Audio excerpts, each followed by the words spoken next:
ناظرین، زمین سے 3,84,400 کلومیٹر دور موجود یہ جسم چاند ہے۔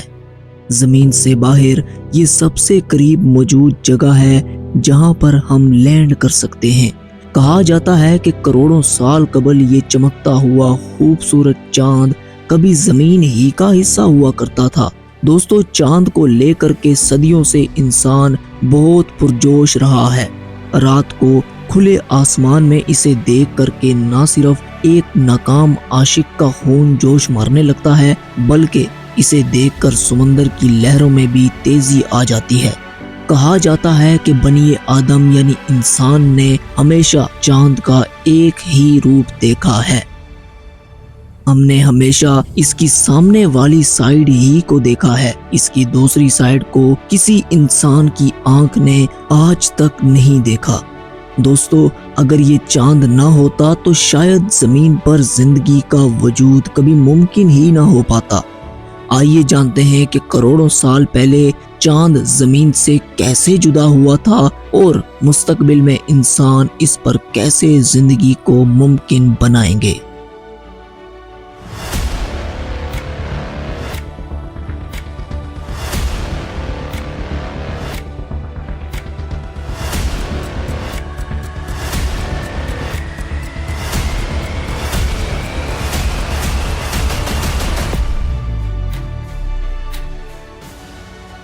دوستو، 4.6 بلین سال قبل کا یہ منظر دیکھیے۔ دوستو، یہ سورج نہیں بلکہ زمین ہے جو کہ ایک لاوا کی طرح ابل رہی ہے۔ اسے وجود میں آئے ہوئے شاید ابھی کچھ ہی عرصہ بیتا ہوا ہوگا۔ نہ صرف اس زمین کو بلکہ ہمارے سولر سسٹم کو بھی وجود میں آئے ہوئے ابھی زیادہ وقت نہیں گزرا تھا۔ کہا جاتا ہے کہ زمین کے قریب اس وقت ایک اور چھوٹا سیارہ موجود ہوا کرتا تھا جس کا نام تھا تھیا۔ یہ پلینٹ سائز میں قریباً لگ بھگ آج کے مریخ یعنی مارس کے جتنا تھا۔ سائنٹسٹ کا ماننا ہے کہ تھیا نامی یہ پلینٹ آج سے قریباً 4.5 بلین سال قبل ہماری زمین سے ٹکرا گیا تھا۔ تقریباً 10 کلومیٹر فی سیکنڈ کی رفتار سے زمین سے ٹکراؤ کی صورت میں ہماری زمین کا آدھا ملبہ سپیس میں اڑ کر کچھ اس طرح سے چکر لگانے لگا تھا۔ اس کولین کے دوران زمین کا ٹمپریچر 2500 ڈگری سیلسیس تک جا پہنچا تھا، جو کہ ہماری زمین کی پوری تاریخ میں سب سے زیادہ ریکارڈ کیے جانے والا ٹمپریچر ہے۔ دوستو، اس وقت ارتھ کسی بھی طرح رہنے کے لائق نہیں تھی۔ پانی کے سمندروں کی جگہ آگ کے لاوا کے سمندر اس وقت بہا کرتے تھے۔ ہماری زمین اس وقت گویا کسی جہنم سے کم نہیں تھی۔ لاکھوں سال بیت جانے کے بعد جو ملبہ کولین سے پیدا ہوا تھا وہ آخر کار مرج ہو کر ایک نئے جسم میں اب تبدیل ہو چکا تھا، اور یہ جسم چاند ہی کا تو تھا۔ زمین کا ٹمپریچر بھلے ہی گرم تھا مگر پہلے کی بنسبت کافی ٹھنڈا ہو چکا تھا۔ چاند جو آج زمین سے 3.5 لاکھ کلومیٹر سے بھی زیادہ دور ہے، اس وقت یہ صرف 22,530 کلومیٹر تک ہی دور تھا۔ اس دوران شاید یہ زمین سے ہو کر کچھ ایسا دکھتا۔ وقت گزرنے کے ساتھ ساتھ زمین اور چاند دونوں کا ٹمپریچر کم ہوتا گیا۔ ایک وقت ایسا بھی آیا کہ اس وقت کا چاند آج کے چاند کے مقابلے میں زیادہ چمکدار اور خوبصورت دکھنے لگا تھا۔ اس پر کسی قسم کا کوئی داغ یا دبا نہیں تھا۔ لیکن پھر شروعات ہوتی ہے لیٹ ہیوی بمبارڈمنٹ کی۔ یہ ایک ایسا ٹائم پیریڈ تھا جب زمین اور چاند پر ہزاروں میٹیروئڈز گرنا شروع ہوئے۔ دوستو، ان امپیکٹس کی وجہ سے جو چاند بالکل سفید بغیر کسی دھبے یا داغ کے دکھتا تھا، اب ان امپیکٹ سے چاند پر دھبے بنتے گئے۔ میٹیروئڈز کئی لاکھوں سالوں تک بارش کی طرح زمین اور چاند پر گرتے رہے۔ اس بارش نے چاند کو سوائے دھبوں یا داغوں کے کچھ نہ دیا، مگر دوستو، زمین کو ان میٹیروئڈز کی بارش نے ایک ایسی چیز سونپی جو آگے جا کر زمین کی تقدیر بدلنے والی تھی۔ دوستو، میٹیروئڈز اس وقت اپنے ساتھ ایک خاص مقدار میں پانی لایا کرتے تھے۔ لاکھوں سالوں تک ان امپیکٹس کا نتیجہ یہ نکلا کہ زمین پر اب پانی کے سمندر بن چکے تھے۔ وہی زمین جو چند لاکھ سال قبل جہنم کا منظر پیش کر رہی تھی، अब आहिस्ता आहिस्ता जिंदगी के लिए मुफीद होती जा रही थी। तो दोस्तों, कुछ ऐसे ही हमारा चांद वजूद में आया और ज़मीन पर ज़िंदगी की शुरुआत हुई। खैर नाजरीन, आइए अब ज़रा जानते हैं कि आखिर चांद को देखकर समुंदर की लहरों में शिद्दत क्यों आ जाती है। दोस्तों, चांद की ग्रेविटी भले ही कम है, मगर इसी की वजह से समुद्री तूफान बढ़ जाते हैं। भले ही चांद की कशिश ज़मीन पर ज़्यादा इम्पैक्ट नहीं डालती, मगर इसका असर समुद्रों पर ज़रूर होता है। और यही असल वजह है कि चांद आसमान में दिख रहा हो तो समुद्री तूफान आने के चांसेस काफ़ी बढ़ जाते हैं।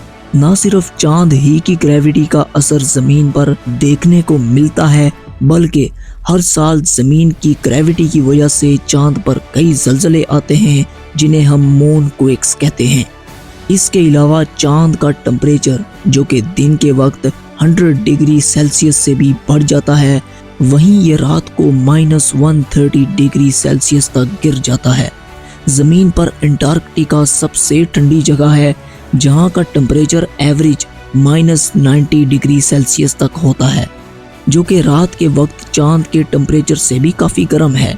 कुल मिलाकर दोस्तों, अगर बात करें तो ना दिन को और ना ही रात को कोई इंसान चांद पर रुक सकता है। तो आखिर नासा के अपोलो मिशन में जितने भी एस्ट्रोनॉट्स गए थे, वो कैसे इतनी देर तक वहां रुके रहे। दोस्तों, चांद पर इंसान ने करीबन निस्फ सदी पहले कदम रखा था। तमाम नासा के अपोलो मिशंस जिनमें एस्ट्रोनॉट्स चांद पर गए थे, वो सब के सब सुबह के वक्त वहां लैंड हुए थे, जिसकी सबसे बड़ी वजह चांद का टेम्परेचर ही थी, क्योंकि सुबह के वक्त वहां टेम्परेचर नॉर्मल होता है। वैसे अगर आप ये देखना चाहते हैं कि इंसान ने चांद पर कदम रखा भी था या फिर ये एक झूठ पर मबनी मंसूबा था, तो आप हमारी ये वाली वीडियो देख सकते हैं। दोस्तों, 55 साल कबल नील आर्मस्ट्रॉन्ग और उनके साथी एस्ट्रोनॉट्स के रखे गए कदमों के निशानात आज भी बिल्कुल वैसे के वैसे ही चांद पर मौजूद हैं, बिल्कुल ऐसे जैसे कि अभी अभी किसी का यहाँ से गुजर हुआ हो। ऐसा इसलिए है क्योंकि चांद पर एटमॉस्फेयर मौजूद ही नहीं है, वहाँ पर ज़मीन की तरह बारिश या हवा नहीं होती। बस यही वजह है कि चांद पर इंसान के कदमों के निशानात लाखों बरस तक कायम रहेंगे, या फिर शायद अरबों सालों तक। लेकिन क्या इंसानियत अरबों सालों तक यहाँ मौजूद भी होगी, या फिर शायद अमले इर्तिका इसे कोई नई शक्ल दे चुका होगा। दोस्तों, कुछ भी हो, ये तो तय है कि इंसान के कदमों के निशानात इसके खात्मे के बाद तक चांद पर कायम रहेंगे। दोस्तों, पिछले 50 साल से कोई भी इंसान चांद पर नहीं गया, मगर एक मर्तबा फिर से तारीख एक नया मोड़ लेने वाली है। अब की बार इंसान न सिर्फ वहां जाने वाला है, बल्कि वहां मुस्तकिल रहने का प्लान भी कर रहा है। ये सब शायद आप अगले 5 से 10 सालों के दौरान अपनी आंखों से होता हुआ देखेंगे। वो तमाम के तमाम स्पेस मिशंस जो कि दूसरे सैयारों की खोज की गर्ज से हों या फिर किसी दूसरी जिंदगी की तलाश के लिए, वो सब के सब मिशंस चांद ही से लॉन्च किए जा सकेंगे। ज़मीन पर से इन तमाम मिशंस को लॉन्च करने में काफ़ी भारी मिकदार में फ्यूल का खर्च होता है, क्योंकि अर्थ की ग्रेविटी की वजह से एक रॉकेट के लॉन्च होने में तकरीबन 1 लाख गैलन से भी ज़्यादा फ्यूल लग जाता है, और जिसकी कीमत कई मिलियन अमेरिकन डॉलर्स में होती है। वहीं अगर इस रॉकेट को चांद से लॉन्च करें तो इसकी कम ग्रेविटी होने की वजह से तो ये सिर्फ शायद चंद 100 या चंद हज़ार गैलन्स तक फ्यूल ही लेगा। खैर दोस्तों, ये फ़ायदा जब उठाया जाएगा तब उठाया जाएगा। फिलहाल हम ज़मीन से चांद की एक चमकदार और खूबसूरत सिमत देख ही सकते हैं। जी हाँ, सिर्फ एक सिमत। दोस्तों, क्या आपने कभी गौर किया कि 14वीं का चांद हर बार एक ही जैसा क्यों दिखता है? इसकी दूसरी सिमत को हम क्यों नहीं देख पाते? इसकी वजह यह है कि चांद ज़मीन के गिर्द चक्कर लगाने के अलावा अपने महवर के गिर्द भी रोटेट करता है, मगर अपने महवर के गिर्द चक्कर लगाने में और ज़मीन के गिर्द चक्कर लगाने में इसे एक जितना वक्त ही लगता है। बस यही वजह है कि इंसान ज़मीन से होकर चांद की दूसरी सिमत नहीं देख पाता। मगर दोस्तों, बनिए आदम यानी इंसान अब बहुत एडवांस हो चुका है। इसने चांद की दूसरी सिमत भी खोज ली है। इसकी दूसरी सिमत को फार साइड ऑफ द मून भी कहते हैं, जो कि चांद की सामने वाली सिमत से काफ़ी चमकदार और खूबसूरत है, क्योंकि वहाँ स्याह धब्बे बहुत कम हैं। वही धब्बे जो अरबों सालों कबल चांद पर कई मीटीरॉइड्स और एस्ट्रॉइड्स के बरसने की वजह से पैदा हुए थे। कहा यह जाता है कि अगर उर्दू शायर फार साइड ऑफ द मून की तस्वीर देख लें तो हमेशा अपने महबूब को चांद की दूसरी सिमत ही से तशबीह दिया करेंगे। आखिरकार चांद से हमारी मोहब्बत की एक तारीखी और साइंसी वजह भी तो है, क्योंकि आखिर चांद भी तो कभी हमारी ज़मीन ही का हिस्सा हुआ करता था।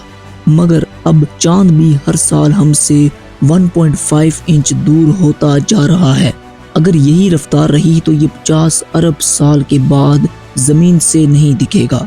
मगर फिक्र ना करें, इससे 45 अरब साल कबल हमारा सूरज अपनी उम्र पूरी करके सर हो चुका होगा और इंसानी ज़िंदगी ज़मीन पर एक ऐसा किस्सा बन चुकी होगी जिसे शायद ना तो कोई सुनाने वाला होगा और ना ही कोई सुनने वाला। अगर हम ऐसा नहीं चाहते तो हमें खतरनाक और तबाह कर देने वाले हथियारों की बजाय किसी दूसरे सियारे या खला में रहना सीखना पड़ेगा, और वो भी मोहब्बत से, क्योंकि मोहब्बत फातेह आलम है।